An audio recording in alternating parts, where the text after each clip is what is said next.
matitipan. Yung katawan lang ang habol mo.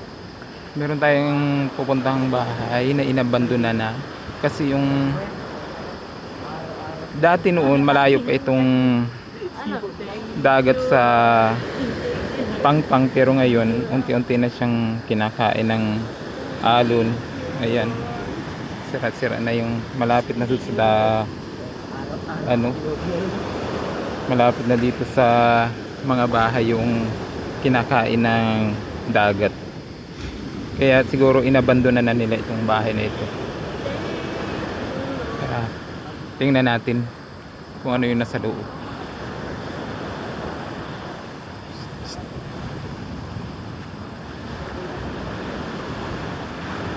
Yung bahay ay natabunan na ng ano, ng mga damo.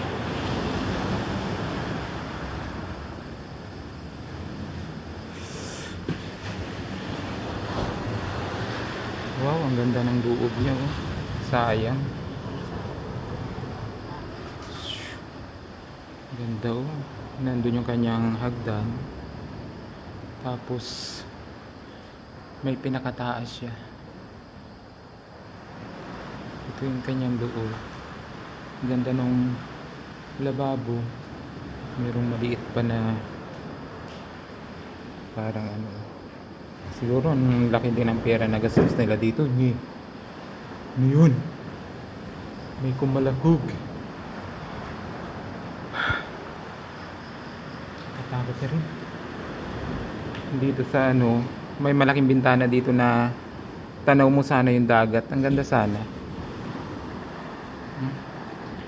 Ngayon ay nalamon na siya ng mga baging. Tibay pa ito. Tapos yung kanyang pinakang ano ay bakal.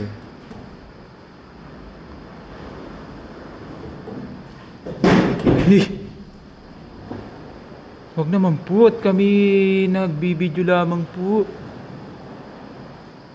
Ano kaya, matibay pa itong hagdan na ito? Agad-agad waring akyatan eh. Ito oh, pwede pa naman umakyat dito eh. Eh, pwede. Tingnan natin yung taas. Kaya? Siguro may nagalagag na ano, mangga. May puno kasi ng mangga. Yan. Yung ano niya ay ano, kulang-kulang na yung hagdan. Matibay pa yung ano niya.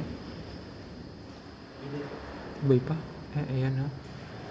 Ganda sana oh. Tapos meron pang parang pinaka-terrace doon na ano, ganda. Kung sana tayo makapunta pa doon. Kaya pang ano, makadaan doon. Doon, pumunta doon sa terrace.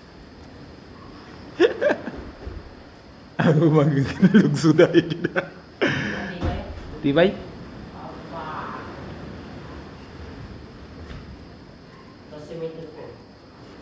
Simento yung pinakang ano niya. Ayan, ang ganda oh.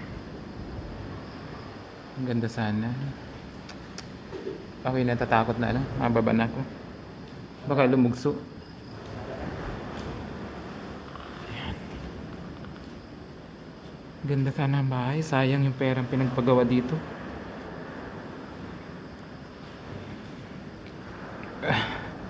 Yeah.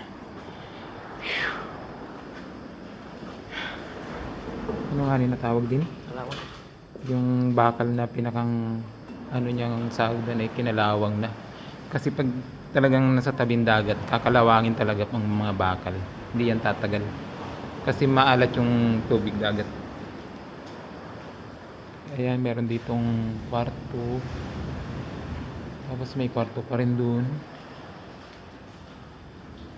May CR. Nay!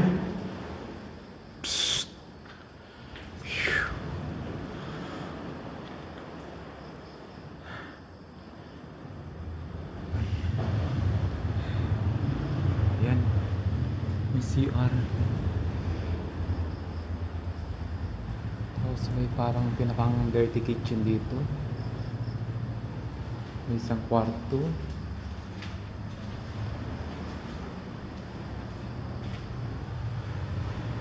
Tapos may isang pinakang malaking kwarto dito. May lagayan pa ng ano, aircon. Dalawang aircon. Dua. Katakot. May nagpansitsit. Ha? Ayan na. Ayan. Ganda sana. Ganda sana ng bahay na ito, no?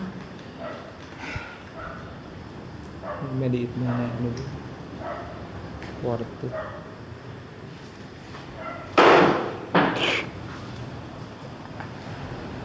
Tapos ayan, dagat na ang paglabas mo dito. Meron dagat ng iyong. Ganda sana ng tayo ng bahay na ere. Masarap pahingahan. Pero wala. Nag-ibaan na. Nilamon na ng panahon. Nakakatakot na rin tumira dito. Kasi kaunti na lang ay kakainin na ng alon itong bahay na ito. Ayan. Laki ng kinain ng alon.